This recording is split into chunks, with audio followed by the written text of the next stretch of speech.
Das ist keine Kombi, die ich so erwartet hatte. Real Rap, Boom Bap to the fullest, von Hamburg bis in die States. Herzlich willkommen and welcome, Samy Deluxe Conductor Williams. Yes, How you guys doing? Hey. Dupi, alles schön. Ich muss sagen, wir werden heute ein bisschen mixen und mashen zwischen Deutsch und Englisch. We're gonna mix it up a little bit, because obviously wir haben hier so eine bilinguale Paarung. Ja. Erzähl du mal, Samy, vielleicht zuerst. Ich weiß, ihr habt 2 Songs, glaube ich, in der Vergangenheit miteinander gemacht. Du hast auf 2 Beats von ihm schon gerappt, aber ein ganzes Album auf 10 Conductor Beats. Woher kommt die Idee? Woher kommt das? Genau, ich hatte schon 2 Beats von ihm mal gekauft. Der eine war auf meinem Hochkultur 2 Album gelandet, was ich in 22, glaube ich, released habe. Ne? Und dann hatte ich noch so ein Vinyl-Abo gemacht, so mit so Extra-Tracks, wo wir nochmal so eine ganze geile Vinylbox an unsere Fans verkauft haben. Da war das eine von den Platten. Ja. Ein Song mit Sunny Jim aus UK noch. Ja. Und das Solo aus NRW. Und genau, das waren die beiden Dinger, die ich so hatte. Und irgendwie war ich, die letzten 2 Jahre bin ich sehr viel in Kenia, mache da gerade so ein paar Projekte, baue da ein paar Studios auf, habe ein Community Center für Displaced Sudanese People eröffnet. Also viele meiner sudanesischen Landsleute sind da in Nairobi gelandet. Ja. Und Anfang letzten Jahres bin ich einfach in Nairobi morgens aufgewacht und war so irgendwie, ich habe von allen Sachen, die ich im letzten Jahr gerappt habe, und ich hatte über viele Beats gerappt von vielen Produzenten und viel released, und war so von allen Sachen irgendwie am meisten resoniert bei mir. Also ich mag mich am meisten auf Conductor Beats. Und dann, und das war kurz nachdem er gerade sein Placement auf dem Drake-Album hatte. Yeah. So right after you had your placement on Drake album, I still had the balls. I was like, hey man, he was cool before. Yeah. Er hat super kommuniziert schon vorher, und dann habe ich ihm geschrieben, ich so, hey, guck mal hier, ich habe Summe X, 10 Beats für das Geld, weißt du, ganz upfront, weil ich einfach so Relationships auch nicht abusen will, sondern wirklich immer super straight und transparent sein will und sagen, ich habe das Geld, ich würde das Indie machen, bist du down? Er hat gesagt, ja. Und dann haben wir aber auch habe ich auch nicht gesagt, dann schick mal jetzt direkt Beats, sondern auch richtig gecheckt, erstmal mit meinem Businesspartner, Manager Sebastian, so ich so, okay, lass mal das Geld schicken und lass mal alles, weißt du, richtig so amtlich machen, so, damit er weiß, so, weil, einfach, weil ich so bin, so, und ich auch, glaube ich, weiß, so, dass viele von den Artists auf der Seite, wo er arbeitet, ein bisschen anders mit Business umgehen. Und dann haben wir das gemacht. Dann war ich wieder in Kenia irgendwie, aber nur für so einen kleinen Urlaub im Juni letzten Jahres, so an der Küste, und genau am letzten Tag hat er mir das Beatpack gegeben, und ich habe so am Pool in meinem Haus so angefangen anzuhören. Den Beat, der das Intro geworden ist, da wusste ich sofort, so fängt das Album an. Yeah. Aber das andere war dann so eine Journey über die nächsten 2 Wochen, wo ich diese Beats immer wieder gehört habe. Ich habe ja zu Hause in meiner Kunstwerkstatt so ein Train in meinem Garten. Ja, Mann. Und Conductor war früher eben Train Conductor und hat das in seinem Logo ist ein Teil, also seine CI sozusagen ist irgendwie so auch mit diesem Train. Yeah. Ich habe das ganze Album da im Train dann geschrieben, aber erstmal, bevor ich angefangen habe zu schreiben, habe ich so von den 25 Beats, die er mir geschickt hat, war es dann nicht so, ich kann mir 10 aussuchen, sondern ich muss 15 gehen lassen, weil alles, was dieser Mann macht, so, I like every beat that you do. I just told him, you know, like even 2 days ago he showed me and some other rappers some beats, we were all like, man, like I would pick every fucking beat. Every single one of them. So like, I had to let 15 go. Und ich habe richtig so drauf geachtet, dass ich, wenn ich meinen Katalog so rückblickend angucke, merke ich habe sehr oft als Fan gepickt und nicht als Artist. Ich habe nicht Beats immer gepickt, schon natürlich teilweise, so sind meine Classics entstanden, die so das Beste aus dem Artist in mir rausholen, sondern oft so, okay, ich höre jetzt gerade viel Dipset und jetzt kaufe ich mir einen Heatmakers Beat und dann rappe ich genauso wie Dipset da drüber, weißt du so? Und dachte so, diese deutsche Adaption war mir dann für die Zeit genug Originalität, aber das ist es eben jetzt mit Mitte, Ende 40 nicht mehr. Ja. Und ich habe dann echt so, was ich noch nie gemacht habe, mir einfach diese 10 Beats dann so in 2 Wochen auf unterschiedlichen Anlagen so nach unterschiedlichen Kriterien bewertet, ausgesucht und dann wirklich schon so A-Seite, B-Seite, diese 10 Beats in der Reihenfolge gemacht und dann einfach aufgenommen, und genau so ist das Album jetzt, was die Leute hören. Wow. So obviously he said from the 25 beats you sent him, he wasn't happy about the 10 to pick. He was unhappy about the 15 he had to let go. But like, tell me from your side of things, like, well, that approach is fairly different from somebody across the globe to text you. Obviously, you had 2 songs together before that, but just the message that came through, hey, I want to do an album. This is the amount of money that I have, 10 songs. Yeah. What did that make for you? The idea of the money was, it sounds like a story or granola or whatever to say this, but the money was kind of like the secondary thought that I had. It was more about cultural impact and the importance of Samy here and me in the States, and then there was this. You worldwide, bro. Sorry. That's true.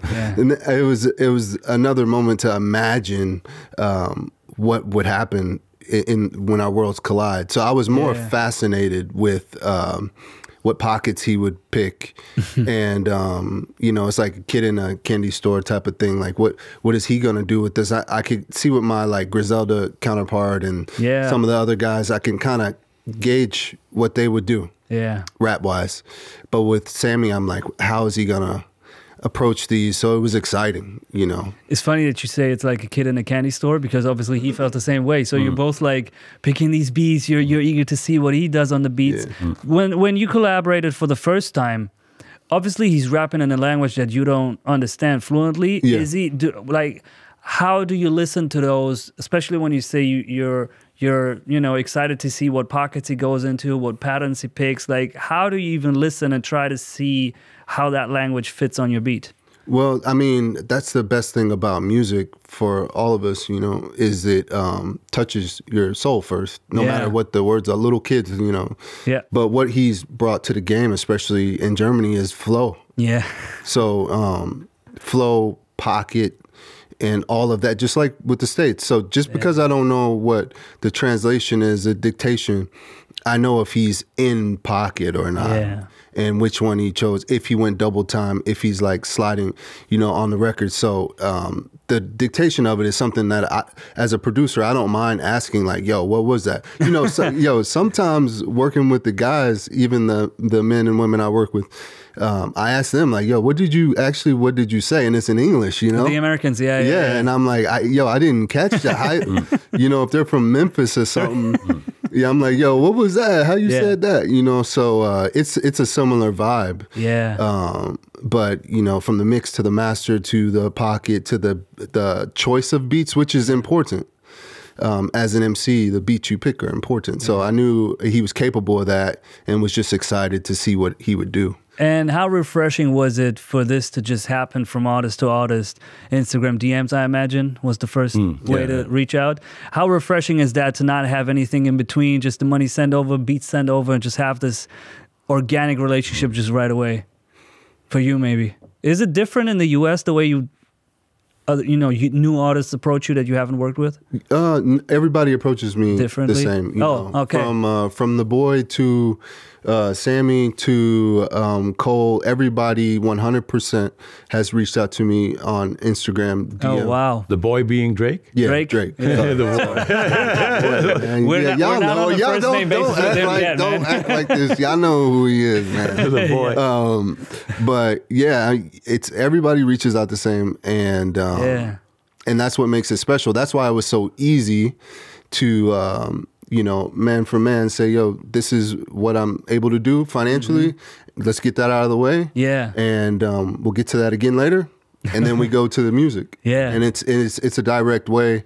And it's a game of trust and intuition and vibe. And there's a lot of spiritual connection with me and my music. So I feel that the things that happen to me are gifts, you know, from you know, our universe, our God did. So I just accept them as gifts and not like, man, this guy's trying to, you know, get some beats now. It's like, he's a gift. So how can I accept it? That's how I think about things. So the press text that I got sent obviously says 10 tracks, 30 minutes, 4,000 words that you're spitting there. I didn't count that. Maybe my boy, shout out to my boy Nicholas who wrote that. He apparently counted it. And that was important for him to point out, apparently, 5 third verses. Yeah, actually, because I gave him some notes and what was like, he asked me like what was the thing that stuck out to me the most. And when I was finishing the record, I was like, wow, there's actually 5 songs that have a third verse, you know, which is super rare today. Like, I mean, somehow in the streaming age, everything got cut down to 2 minutes. And I mean, I understand, like, it's great that there's no rule anymore that a song has to be 3:20 to fit a certain format. Yeah. But it's also sad to cut down every song to 2 minutes, right? Yeah. Like, and especially because I did feel like I want to make the most out of those beats, right? So like I really squeeze them out, like squeeze every word out. But then also some songs have like one verse that's long. Yeah, stuff. Like it's not really. I love albums where you can't predict the format of the next song. You know, like some rappers or singers or whatever have like such a predictable format that it's like, okay, and now that's gonna happen in the third verse, probably the beat switch or whatever. But this is very free. Yeah. I mean, you've had so many legends already rapping on your beats, right? You named a couple of those already. Drake, J. Cole, all of the Griselda boys, obviously. Could you compare Samy to any one of those that have rapped on it? In what way is he different? In what way maybe there are similarities to some of the people that you have heard, you know, jumping on your beats? No, I couldn't compare him to those guys, you know. Maybe the main person I could. No, I couldn't compare him. I couldn't compare you to anybody, bro. It's just the amount of professionalism, the amount of care, the amount of arranging of his own vocal production is something it's just mastery level.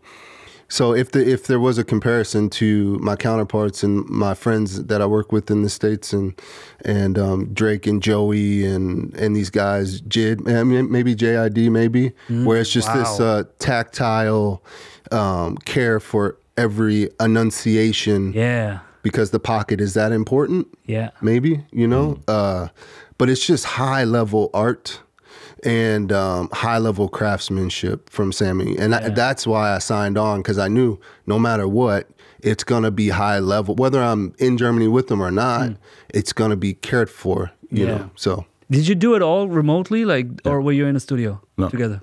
I mean, now we were in the studio. Yeah, now we are. Okay. After the fact. After it was done, okay. So Conductor arrived in Hamburg on Saturday. Yeah. And I had on Saturday at my block party in Heidelberg. Yeah. So we met next day when we got back to Hamburg for the block party in Hamburg, celebrating my 30 years stage anniversary. Yeah. And then, so we met actually on my block party. The first time? Physically, yeah. Wow. And then Monday we hit the studio with a legendary cast of other German rappers for a posse track that's going to come out later this year. Okay. And okay. And then and while we were writing inside the studio, we picked a beat in the studio. He showed us some beats, and then he went into my train in the garden where I actually wrote the whole album and was making beats while we were writing inside to one of his beats, and that was such a full circle moment for me. Yeah, like, and he's fast too. Like every 10 minutes is a new beat cooking. Yeah, it's all here you go. Here you go. yeah, man, that was shit fun. That was a fun night. Yeah, man. I mean, did you realize he has a train standing in his garden? Like, was that part of the story, bro? For you? I think when we first talked, you told me. I told you, you were buying it, right? No. Or you had. I was just in there also. Okay. Like, at that moment when I called you, I remember standing in the train and smoking. He's like, you gotta, you know, you're gonna be here one day. He's like, I'm gonna have you here one day inside of this. Like, you're the conductor. You gotta be inside of the train and stuff.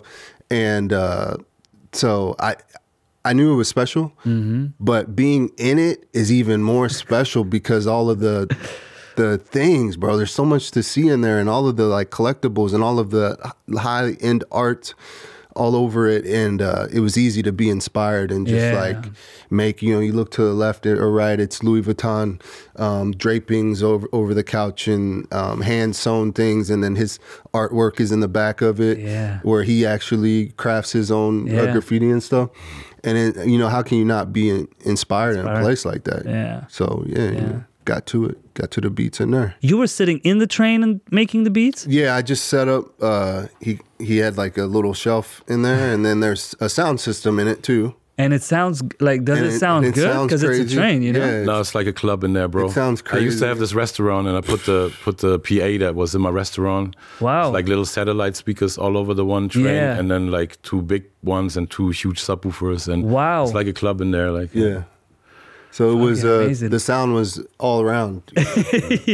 You know, so and it was loud. You know, I had it loud. I like making beats when it's really loud, and Yeah, way easy to cook up in there, man. That shit was fun, super fun. I saw this one quote from you floating around that, you know, quitting conducting was like the hardest thing you had to do in your life, hardest decision you had to take in your life. So take me back, man. How emotional is it to sit in that train as the man that you are, and then, you know, all of a sudden these two worlds collide, your two lives collide, you're in a train, you're cooking up these beats. Did you realize at that moment, or how was it for you? I did realize it, and the freight, it's not the car that he's got, the train that he's got isn't like a freight locomotive. Yeah. But it's different. Huh? But it was definitely a moment where it was just you know, the power of music and the power of eliminating negative energies in your life when you're chasing your goal. You know, so if y'all are watching, anyone's watching that's like working a 9 to 5, trying to chase your dreams and stuff, you're gonna have people that say you can do it, and you're gonna have people who say that it's not gonna work. Yeah. And both of those cards, you have to be like delusional enough to know that both of those are irrelevant. Yeah. You know, the people that support you love that, but it's irrelevant. The people that hate it, that's irrelevant. It's what the source inside says you need to do. And so being in Samy's trailer, making beats with all the love that, you know, they cooked dinner, had people cook dinner and caters things in, and all the love, it was just proof. What do they call that? Like affirmation or confirmation of like, yo, this is where you need to be right now, this time in Germany, with Samy Deluxe. So it was fire, man. I'm thankful for it. And how was the writing process for you? So like half of the songs, or like from the 10, I think 6 came out the exact way that I thought they would sound when I recorded them, and some just didn't match up. Like there's one, it's called What You Doing. Yeah. Like on half of the songs, I just left the beat name that he had as the song name because I just didn't feel like giving it like some German title now because Which one? Pyrex Vision got to be one of those? Yeah, Pyrex, and it's like a few. Yeah. And so like on the What You Doing one, for example, I think I wrote 4 songs on there. And the 5th one is the one that you hear now. Wow. And then there's like an extra beatbox verse in the end. Yeah. And that was actually like the first draft of the first verse of the first draft. Wow. But then I was like, nah, this is supposed to be more than just a spitter song. And then I tried these different approaches topically and like one that's more melodically. And that one I actually didn't write in the train, that I wrote in my house in Nairobi. Tell me about what were the other topics about, because obviously what you're doing is like a centerpiece of, you know, opinion-based like take from you on this album. It's very opinion heavy, that one track. So what were the other approaches? Because the song that is there right now, when I listen to it, it's supposed to be that way. I can't even imagine it any other way. So I feel like when I played it and he asked me what it's about, I tried to explain it and started fumbling, you know, like when you have too many thoughts, because obviously like 4,000 words isn't easily summed up in one sentence. Yep. But like, then Afrob said it's actually like a reassessment, which I really liked, and a Neubewertung. So from a lot of like standpoints, like topics I did rap about before. I made a million songs about like the current state of hip hop. Right. But I feel this time it's not like the first thing that comes to mind is always like just write it as it is. But for me, I always delve into the subtopics. So like, for example, on the intro, I'm kind of referencing along a timeline from old school to new school, like all my influences, and it all rhymes on the same, same rhyme that rhymes with the chorus. Herzlich willkommen, dieses echter Hip Hop, and then like every artist name, everything rhymes with that. So that was one way to pull it together. Then on the What You Doing one, I kind of wrote an open letter to hip hop. In the kind of tradition of what I used to do at the Splash with the 100 bars. I remember, like, it felt like that. That's true. And trying to be like, obviously being from my generation, like being honest with it, but still not being like, you know, like I hate all the new shit and stuff, you know. And then there's like 2 storytelling tracks on the album. One is like a very personal thing where I go through anecdotes, like one from my early childhood, one from my later childhood, one from my youth, and then one from my adulthood, like, and which is a great song that I really like, Major Move. Yeah. And then there's a story about a rhyme that I lost, der verlorene Reim, where I kind of described the rhyme like it's an object you could actually lose, like the iPad is, you know, it's like gone. We're out now, and then you're like, where's my iPad, you know? Yeah. And I'm describing the rhyme like I lost this object, but like in the end, in the last line, it's clear that like the rhyme that I lost is like the next rhyme I'm trying to find, you know, because as a rapper, that's all that defines us. Like, obviously I do have mad accolades, but for me and my self-worth as an artist, like all my platinum plaques, like he didn't see any of them because they're all in my attic, bro. They like somewhere collecting dust. Like till a few years ago, I had like my whole apartment was basically a Samy gallery, and then I started collecting so much art because I was like, no, I need to inspire myself with what I like, not what I've done, you know. I can't inspire myself with my past. And with a lot of artists, you kind of walk into their past, you know, like when you go to the studio, it's just like, awards, 2001 I won that award and whatever. Wow. And so for me, I really like, I was very clear about like my own past. Like I'm very proud of everything I've done, but it doesn't inspire me. What inspires me is always other artists, other collaborations.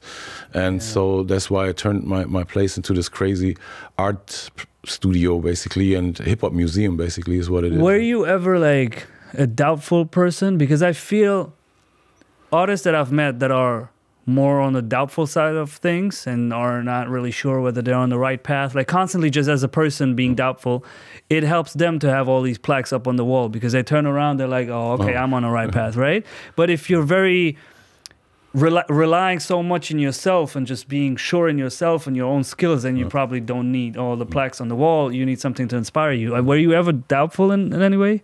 I think so, but there's nuance to everything, right? You're not only doubtful or only optimistic or only pessimistic, but I feel like at this stage in my career, I'm just very clear about like why I'm picking certain projects and why I'm saying no to most of the things that come my way. Like since Corona started, I'm not bookable. Like, you know, you can't just book me only if I want to do an event. Like this year, I didn't play any festivals, but I did my own 2 festivals, like my block parties. Yeah. And I kind of have a new vision because I've been pioneering so many things here. Yeah. But there's been no pioneer like age-wise above me that has shown how to age gracefully in Germany. Very true. So like I feel like that's my main mission, like to show like, yo, we did all that stuff, and for a long time it was about like, okay, maybe we can get this German pop singer to do the hook, and then maybe I have a hook too, or like get this streaming rapper on it and stuff. But now like it's the time. I think you've seen it with all the artists from my generation that coming back now, Curse.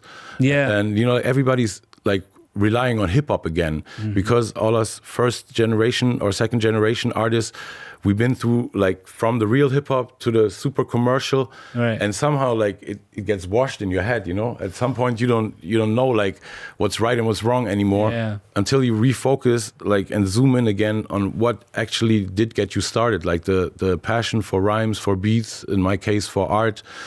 And that's like how I pick projects now, and that's why like I'm always doubtful in a way of like trying to perfect it as much as I can and look at it from as many angles. Like I'm a big fan of rewrites because I feel like in this time, like a lot of the songs now lack substance and structure because everything always happens that night, right? Yeah. Now we go into the studio, he's gonna show me a beat, I'm gonna write my rhyme, that's it. Like, because it's always more exciting for us artists to start something new than to finish something old. Yeah, but like, absolutely. But for me, like I really found like, especially in this project, because usually I have so many beats at my disposal and I produce myself that I can always go on. Like if that beat what you're doing, you know, if it didn't turn out on my album, like if I would produce myself too, then I would like just do another beat. But now like it didn't came out right, but I already bought it from him. I didn't want to go back, be like, yo, sorry bro, it didn't pan out, send me another one, you know? Yes. So and actually like I think a lot of the great hip hop that inspired us back then is so great because people were limited by the time, by the technical things that were at their disposal. And I kind of felt like that because also he sent them to me, not like as a Dropbox link, but like in a thing called Disco, just like a server kind of, it's like SoundCloud. Yeah. And then you just had, and I didn't even see there's like a download button. So I think I thought like I just have to. Yeah, and I couldn't even repeat them too. So like some of the beats, like the one with Afrob was like 58 seconds long. So for the I probably repeated, like had to go on that side again, like always go back between that side and my writing program on my MacBook. Man. Like, and I kind of had like all these, extra obstacles that made it more fun in a way, because usually like there's no limitation, but the limitation sometimes is a bonus too, It is. I mean, I don't know. You both know the story. I'll just bring it up for everyone that's watching. There's a story. Nas sent his producer to get this vinyl from Manhattan back in the days when they were making Illmatic, because he wanted this sample for the song that he was doing. And the guy drives to Manhattan, comes back to Queens, has the vinyl, puts it on. Nas like, man, this is the wrong one. You got the wrong one, man. But it's already late at night. He can't go back to Manhattan, come back. They're like, fuck it, we'll do this song anyway, right? This turns out to be Life's a Bitch on Illmatic. And a couple of months later, an actual song comes out sampling the record that Nas wanted to sample. It was Juicy by Biggie. Oh, crazy. Yeah. And that obviously the limitation. Juicy fruit. Yeah, exactly. So the limitation, funnily enough, I told the story Azad once, and he was like another German rap legend, and he was like just really, really coldly just saying like, Life's a Bitch, the better song. So he was happy about what happened there. Yeah. That's funny. But yeah, sometimes the limitation obviously pushes you to places where magical things happen where you didn't even want to go or plan to go. Did some of the like more topical songs, how deep did he go into like translating them and bringing you close to what his standpoint is on there and what he's trying to convey there? Well, I mean, it's kind of like a lot of the emotions I connected to, like the record where it was reflective, while it was playing, I somehow was understanding that he's looking into like the past, like he's looking into the mirror of what himself was maybe 10 or 15 years ago or whatever. So some of it was just, it just transferred. But yeah, he'll explain especially if I ask. And with this particular record, he'll explain each record. That's always exciting to me for that. It's like beats are 58 seconds or sometimes they're 40 seconds because that was the only thought I had for that day. Yeah. And then if you like it, then you figure out how to rap to it. Yeah. I'm never really concerned with that until after the fact, And in his case, he just took the initiative to just make the records. But normally it's like, yo, I like this beat. It's like 36 seconds. Can you make it longer? Yeah. And then I'm like, all right, cool. And then I'll make it longer and send the wave. So Samy, I produced the record, but Samy definitely held an account for the production of how the listener hears it. So definitely give you props on that, G. Thank you. But you've been doing this with your albums anyway, right? You've been arranging, you've been producing, you've been doing all this stuff, right? Yeah. And then like when I put out the album called Hochkultur in end of 2019, there kind of had my producer burnout. Like every song, like I was on my Kanye shit, like every song had to have like 10 switches and a horn section at 6 minutes 20, another 20 horns come in. And so I would have to bounce out and edit these songs on my computer with like 150 to 200 tracks for each song. And after that, I felt like actually, I'm great in like creating mood as a producer, but I never really was like the best drum chooser or something. I kind of, and then at that time, like I met so many, got connected to so many talented people like him, like Rascal that I'm working with a lot, and also like Morlock for that underground, like just dirty sample shit. And so I was like, actually, let me just use my producer skills that I've learned now just on my rap, just be the rapper, but then be the rapper that actually knows how to manipulate audio in a way. I know how to, like whatever delay I have in my head, I know how to do it, whatever, tuning thing I need to do, whatever pitching thing I need to do. And so I feel like the record, you can definitely hear it.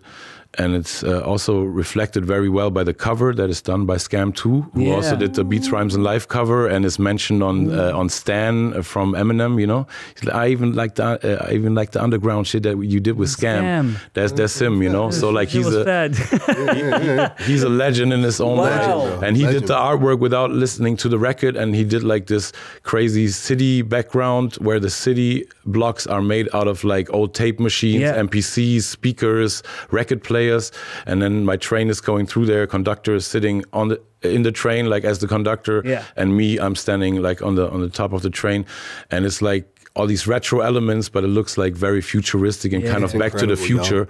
And so I also felt like, because like I feel like every beat he does is a big piece of art, but we also talked about this on the way here. Like this whole Griselda movement spawned this resurgence of it's just cool to hear beats and raps, right? But how long is it really cool to just hear bars on beats, you know? So like I also felt like a lot of people, even though I'm a fan of everybody who raps on his beats, but I feel like a lot of people don't utilize the fact that his shit is actually more than just a boom bap beat, you know? That's like he really puts a lot of like spirituality into it. Even yesterday we were shooting a video and it took till 3 a.m. and he was just like in this corner that we gave him to change his clothes. He just sat up and we would just sit there and then hear him like just hear him tap the thing, and it's like, oh no, too fast, too slow. Like he's really like, you can tell like this is really. And so I was also like trying to kind of show off, because obviously, bro, he works with Drake, you know, like who the fuck am I? But then still like, hey, like, who the fuck is Drake? You're like, you know, on the other side, like, because like because I felt like I can still like show him an album where he's like, wow, like none of these other niggas utilize my beats like that. You know? For real, yo. So it was a nice challenge, you know. Damn. Because I feel like I have all this talent, but I always need the challenge, right? Like that's also why I don't perform a lot live right now, because it's just not a challenge to just get the audience clapping. You know, the only tour that I did was like this tour now with the classical ensemble. Right, it was different. Because it's so different. It's different halls that I play, and it's like no click track. So like these 20 gigs that I did from March to May, they made me even better, even though I was probably already one of the top 3 live rappers. But now I'm even better, because every night I have to like listen, because none of them are on click. And obviously they're all amazing musicians, but obviously they don't come from this groove thing like we as rappers that kind of hold the pocket. So like it would go like fluctuate 5 BPM, you know, from slower to faster, and I always have to go with it. And so I just need the challenge right now. And for me, like the challenge of like doing an album on his beats, kind of having in mind, like he can't understand me, but like his comparison is not hearing another German rapper that I don't want to compare myself with, but he's like the demo he just got before mine, or the finished track is a Drake track, is a Cole track, is a 2 Chainz track, is a, you know, like all these rappers that are my record collection, you know. So so it was a great challenge. So for the What You Doing track, especially because you're talking about challenging yourself live and you being like one of the maybe the absolute best, one of the absolute best rappers to ever do it on a stage in Germany. And the What You Doing track obviously talks about all of that, like how people, you know, perform nowadays, are they talented enough, etc. You talk about all of that. How did you want to make sure you don't come across as a hater, but still get this point across of, I mean, people will still judge it for themselves, and for some it might still sound like a hater, even though I try to make it as diplomatic as possible. But I feel like it's a valid criticism, you know. Like live music is supposed to be live, you know, and it's really not like a thing like I'm too old to understand it, but it's like a lot of the artists that do perform with all these backing tracks, they just do it because they saw people that they admire do it. You know, it's not like it's not. You know, it still doesn't have to be right, you know? Like right now on this block party where I also gave a lot of new rappers the chance to perform in Heidelberg and Hamburg. Also, I told a lot of the youngins who had these vocals, I'm like, bro, you have a dope voice. All these other vocals just clutter your voice. Outside there, I can't hear if you're a good live rapper, or if your voice is the third or the second voice that I'm hearing, you know, like, so it's like, some criticism is very valid and very important to give from the OGs to the youngins, you know.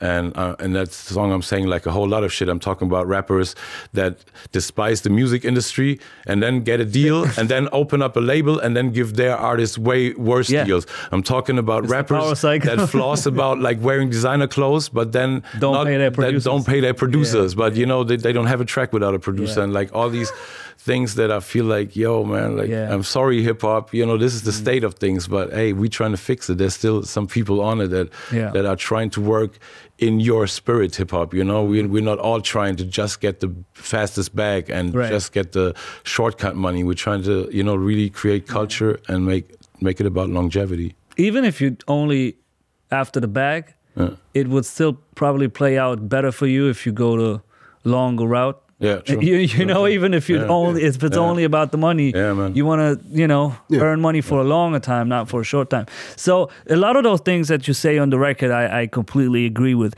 With the live stuff, I was wondering whether you make a difference between, let's say there's someone who's actually like, he's priding himself in his rapping ability and then goes live on stage and it's all playback. And on the other side, you have someone like Travis Scott, who's not even priding himself in his. It's not even about his rapping ability. It's about like raging. He's like barely even doing something live. Then you got your Playboi Cartis that even take it a level further. Like the guitar play on stage is even playback. It's just all kind of a show and some raging stuff that gets people's minds off their daily bullshit. For There's nothing wrong with that at all, you know. So you kind of split it depending on what these people are going for or what they're. Bro, nobody is really Travis Scott. You know, I saw some stuff from UFO. Fair, From UFO, he's a rapper here from Berlin that is kind of like first generation trap. I saw some shit from him from Splash. He sounds dope, bro. Like it's all good. Like and then he has some vocals on the hook maybe that go along with it, but then in the verse you really hear him. You know, you hear that he actually did take time to or his engineer to get the right key for the right song. And you know, like I watched a lot of German artists, like just not put the money in. If autotune is your thing, you gotta do it right. Then it's your thing, you know. Then you have to have like your autotune guy with you and pay him the 500 every day or something, you know. But people also too many shortcuts, you know. Like you can't just show up and be like to the local sound guy and like we have autotune, do it, dude. You know, like that doesn't work. So like I feel there's room for everything. But it's still like.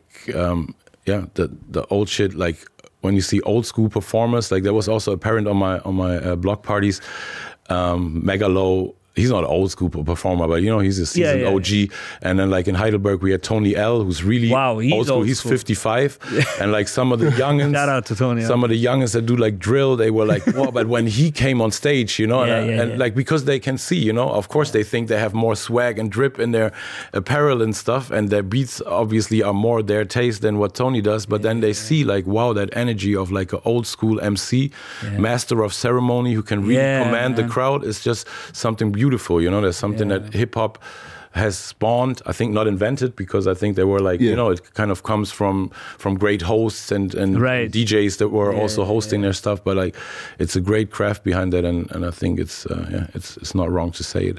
I think 2 years ago, 2023 in summer in August, I was in New York when hip hop turned 50, and I was at this Yankee Stadium 50-year celebration concert. And I actually had to think of you a lot because we never had the pleasure of sitting down and doing an interview, but there's not a lot of people that when I was sitting in that Yankee Stadium, obviously very historic place, and you know, these people came on stage from Ice Cube to Snoop to Wayne and everybody.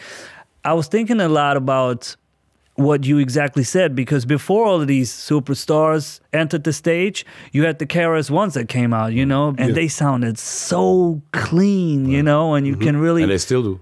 Still, man. Yeah, like, KRS was on point. 60 and... Yeah, he was on point. For sure. So good, man.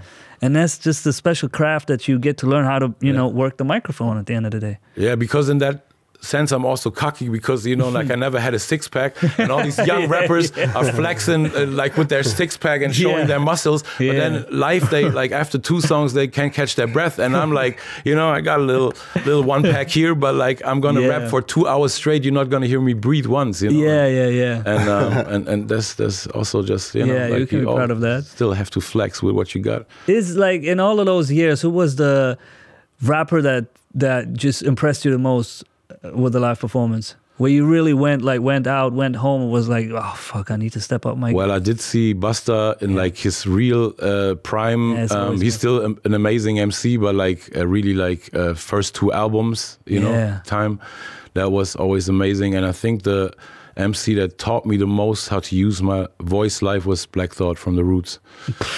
Because when I was a big fan of, or I'm still, of Illadelph Halftime, the album that he put out in 95, I think, or 96. And I wrote from my first Dynamite Deluxe album that I put out in 2000 and the first Samy Deluxe album in 2001, I wrote at least half the songs just listening to the first side of the double vinyl, you know? Okay. Like side A. There's like Respond, React, and the song after that I would just go back and listen with raps and write my raps over it.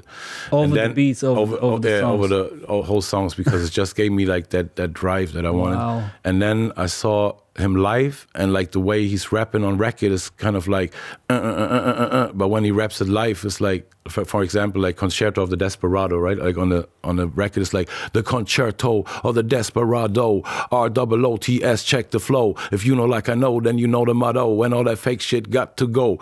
But then we just live, he's like the Concerto of the Desperado, ROOTS, check the flow. And then that's how I learned to use like a lot more like air and like make it a little bit more melodic than it's on the record. For me, like a lot of the stuff that I rap straight on record always goes into a kind of dancehall cadence when I do it live, because that's like one of my big influences. And I also talked about this music professor about it, who's analyzing like the science behind rap, which has never been as analyzed as much as like you know, jazz music has been all analyzed and shit. But and I told him like, why does it seem like if I'm doing it melodically, like I feel like I have more air, I feel like I have more, you know? Like, and he gave me a crazy explanation, which I can't translate into English, but he wrote a book about it. Wow.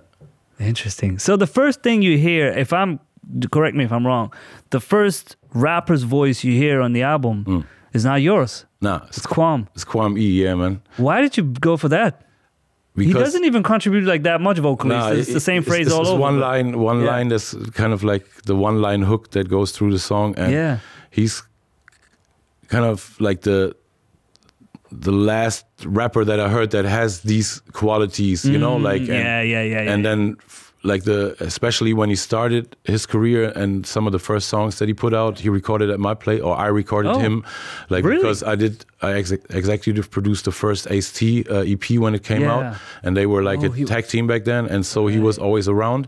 And then some of his first songs I did record, but then after that he kind of also like did what all the new rappers do, which is okay, just you know, even if they like boom bap, still take a drill beat, take a trap beat, take a whatever grime beat, and didn't stray from the path, but like got known for other things too. And I think his biggest songs are not boom bap songs, but more, you know. But for me, he's still kind of like, you know, that's the young king, you know, like, and I just had it in my head, like actually apart from the English patois part that is on the song called Abschlussliste on my album, that's by Bria, an amazing artist with Jamaican roots that lives in Hamburg. But apart from that, I wrote all the I wrote the whole album, even the Afrob back and forth stuff. Yeah, I called him. I was like, bro, like I wanted to wait. How comfortable are you with? I wanted to wait to write it with you, but then you know, inspiration just struck me, and so like I just had, because I feel like it's like samples too, you know, like you can. Like when you have access to all these artists, you can get samples that don't exist, right? Yeah. I just heard that one phrase, "Herzlich willkommen, dies ist echter hip hop." You know, like in his, like I could have done it too, but like I felt like it has to be his voice. So it's just fun. And actually, to get him into the studio for the one line was the hardest thing on the whole album, bro. Who, Kwam? Yeah. To get Kwam from Hamburg Süd to my place, which is probably like 20 kilometers, is harder than to get Conductor from Kansas. Like shout out Kwam.E. It's funny. Actually, it's funny that you bring up samples, because at one point in my preparation, I was thinking about, did you maybe pick some of those samples? I had to think back, because this album, not content-wise, but somehow from the energy, reminds me of 444, which I know you must be a big fan of, because I've seen you rocking the merch. And I was on my 40th birthday. I was at the 444 show in San Diego, which is SD, like Samy Deluxe. Oh man, that's beautiful. Yeah, that's dope. That's beautiful, man. And obviously Jay doing that with No ID, and the story goes that Jay, you know, handpicked some of those samples that No ID didn't even want to flip on the records, but you know, they somehow made sense. But that may happen in the future, but for now, like I said, I already had to let 15 go, you know, like I didn't like, you know, and I'm not sample digging these last years, so like I didn't feel compelled to. The Afro part, because you were talking about the Afro part. So you wrote all of his stuff on the record? I just wrote the whole lyric thinking like, okay, it has to go back and forth the whole time, like, and it's hard to write these things. Yeah. And me and Afrob are great writing and performance partners. Yeah. But also just like the time, you know, he has a few kids. I'm like between Germany and Africa the whole time. So like, I was just like, hey, I'm just gonna do it, you know, like if he doesn't want to do it. And then I actually told him, like, you don't have to prepare any lyrics, but and then he still came to the studio with a verse. Yeah. But that verse now ended up on the Posse track that we did. Yeah. That record has so much power. Yeah, I can't wait to perform that one live. Yeah. But we're both scared too, because super hard, because, you know, like very hard, very hard. But it actually reminded me. I went back and looked it up, because Sneak Preview and Blockbuster, there's like 12 years between them. And I mean, Blockbuster is already 10 years ago.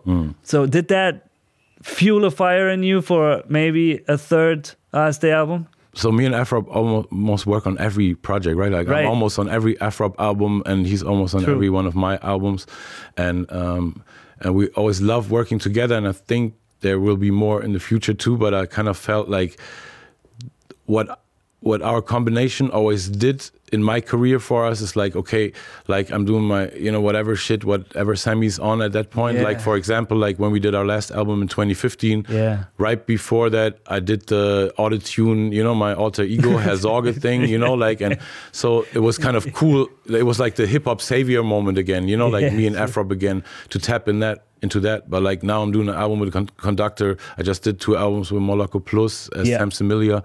And so I feel like that niche is kind of covered. So I was asking that Afro too, like the next thing has to be something different. You know? It can't just be like pick bangers or something. You know, like it has to have like some kind of meaning. And if we find it, then there will definitely. Did you tap into some of his Herr Sorge stuff as well? No, I haven't. Not yet. That was a wild era. But I didn't. But I did tell him that I was kind of like the first to really abuse autotune before it got widely popular here. What's your take on that time now? Because obviously people have been talking funny about that era, and people didn't also really understand what you were trying, what you were doing at that point. Did you understand yourself? Did you like?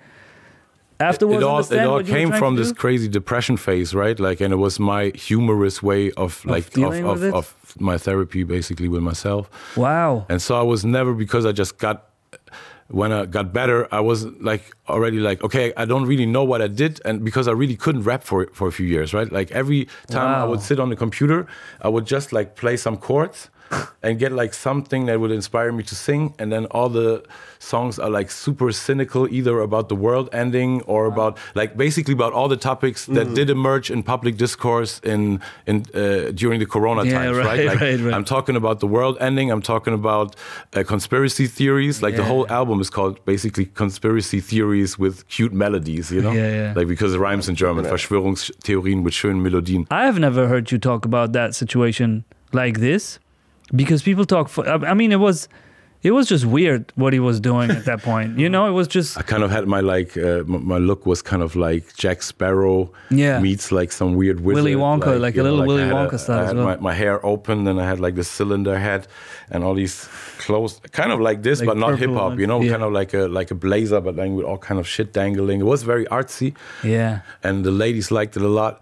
Like a lot of the hip hop dudes, bro, because I also wore some makeup and had black fingernails and shit. Like, and that was way ahead of its time, obviously. But it's like people talk funny about that time, but it's tough how that actually came from a very serious place, and also was a very serious method for you to handle something in your life, which I think sounds like it was even successful doing it. For me, this project was a huge success. Like that is also what like my whole development is about, like teaching artists like this. You can't like for the first 2 albums, of course, then you can have like charts and maybe clicks and likes and retweets as a metric for your success. Right. Like when you do that shit 30 years like I do, that shit has to come from inside, you know? You have to like make your shit successful for yourself. Yeah. So like for me, that project, like a lot of artists and female artists especially like really gravitated towards it. Like shit that happened behind the scenes for me was amazing, you know? Like, wow. Like how many people approached me and sought me out as a songwriter and stuff, you know? Like I wrote a whole album for Nena after that, you know? Like so. That's great. That came from she's our Madonna basically. Like she's like the 80s pop star that, you know, still out there touring and stuff. So like a lot of good shit came from it for me. Yeah. But I just had to kind of like take that L in that sense. But it's not like I didn't know it before, you know? So, I mean, sometimes naively you do think like, oh, maybe more people like it than I would think. But like it didn't matter really. Like it was still very helpful for me in my career. Yeah. Super interesting to know. That gives it a whole new perspective because sometimes art, you know, has different purposes and needs to do different things in life and for an artist as well. So you two guys are still connecting. Obviously, you're in Germany now. You've done beats. You've been speaking about how you have, you know, crafted music after this album, after Samy Conductor. How is it going to be different? Was there anything you talked about like, okay, now this album was done. On Monday, you showed him the whole thing for the first time. Now, starting now, what is different from Samy Conductor in the work between you two? Well, I feel like we really connected on a human level, you know. We were both dads. We both like, you know, like we talked about a lot of real stuff, like and. So one thing that comes to mind that it's kind of a downer topically, but like my mom passed on the 1st of June. Oh man! And like while I was finishing, that's recent. Really like last month, and the only thing that I could do in the whole June, I was very like much just in bed doing nothing and being very sad and depressed. Yeah. And the only thing that I did manage to do is like bounce out the tracks to send them to mixing and to get the album done. Yeah. And then now when we were working. Even before I told him about my mom yesterday, like, and but the day before, and like he was giving me beats, and the night before that, like we already heard some of those beats, and he was already like, I think that one is for you, and then the day after he kept stressing like that one is for you, and then like at night when they were gone, I was putting it on, and it was like the first time that I actually like. That something creatively came out of like, you know, I had to talk about my mom on that beat, you know? Yeah. And it was like, damn bro, how did he know it, you know? Like, because he was really stressing the fact J. Cole would pick that beat too, you know? Like, but it's like, he really kind of is more in tune with like, you know, the spiritual side of the music and what goes in it than most producers that I've worked with. And also for me, I have to stress that fact too, like it's the first time that I ever did like a full project with a black producer. That's why I also chose Scam 2 for the artwork. We got black artwork, all the features are black, and it's not like excluding anybody, but it's really like, it was very important for me to also have that because I'm like very much centered. Somehow my soul is very centered in Africa right now. Like I'm there a lot, and for me it was really also important to not topically, you know, and this is not a brothers keepers thing where I'm like blah blah blah and blackity black and all you white people need to feel bad. But it was like for me it was like no, this is also like very important for my soul. I've never done that, you know. I'm a black artist, and I've mostly worked with white producers and.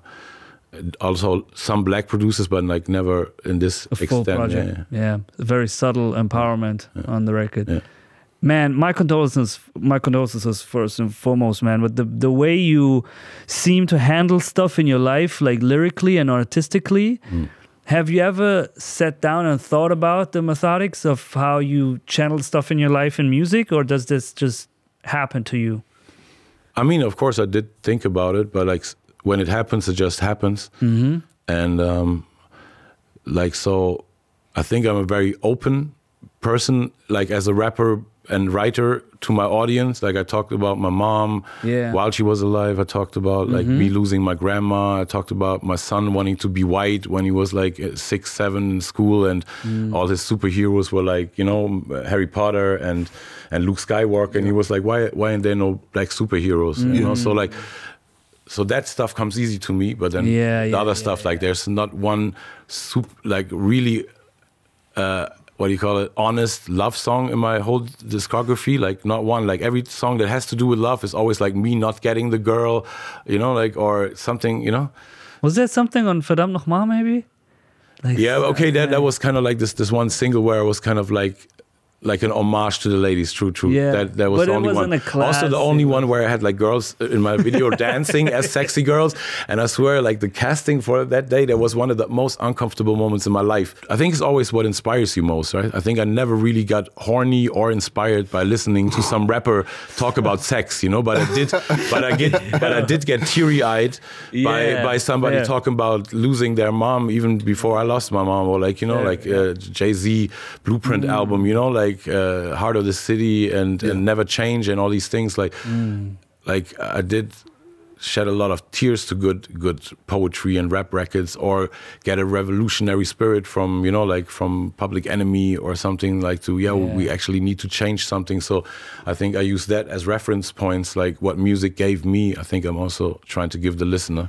Yeah. And so like the sex and love stuff, I think is like so many people do it. Like I just feel like I don't have, you know. Yeah. So after connecting in Hamburg, when is your flight to Kansas City, man? Yeah, I'm thinking about it. Like I'm very reluctant to go to America these days, actually. I mean, I've enjoyed Germany, you know, so it's another excuse to come back. I'll bring my two little dudes next time. Yes. You know the amount of shit they're gonna. I apologize in advance because they're gonna be touching all of this stuff. It's all there, good, bro. So you got to like put shit up way high. But yeah, you know, I'll just come back and then. But I definitely think on stateside a press run for this, because this shit is not just. I don't want it to feel like it's something that I just did really quick. You know, or I was detached from it. More it was an experiment and a game of trust that worked out. And when the music and when the fans get the music, it's just it's crazy. It's a energy driven big blaze of high level art, you know. Yeah. And it's absolutely phenomenal. Whether you can understand the language or not, it's and it goes by fast too. That record goes by like it's like little treats. You know, you get these little treats and then it's over, and you're like, yo, got to run it back. Yeah. So yeah, man. And I feel like music is getting more international by the day, basically. You know, like I mean. Early in my career, I also did already like tracks with black twang from England, for example, where I had like a German verse and here. But like somehow I always felt it's awkward, but now I don't feel that anymore. Like it has changed, you know, like it's really changed. And right now I'm like mostly listening to like Afro beat and Amapiano stuff, and it's like I don't even know which language is on, you know, but I still know all these songs, bro. I can sing along. I just don't know if I pronounce it right, or if, you know, or what language it is, or if I'm like praising a god or praising the devil or whatever. Like, but it's just music works, you know. It might be sex lyrics, Sammy. Bro. I think it actually is like a lot of sex lyrics. You know what I mean? Or also that baila funk shit. I'm also heavy into that baila funk shit. Yeah. Like trying to sing these Portuguese things, and I think that's really sexual. I think that's mainly like booty bouncing stuff. And man, it's beautiful. Conductor, thanks for, you know, being so involved in this, and also you pointing out you don't want to seem this to be detached from you, so you're really pushing this. And thank you guys for stopping by, man. I really enjoyed this conversation. Really a deep dive into the album and into culture. So thank you, Samy. Thank you, Conductor. Thank you for this album, man. Thank you for the music. Peace out.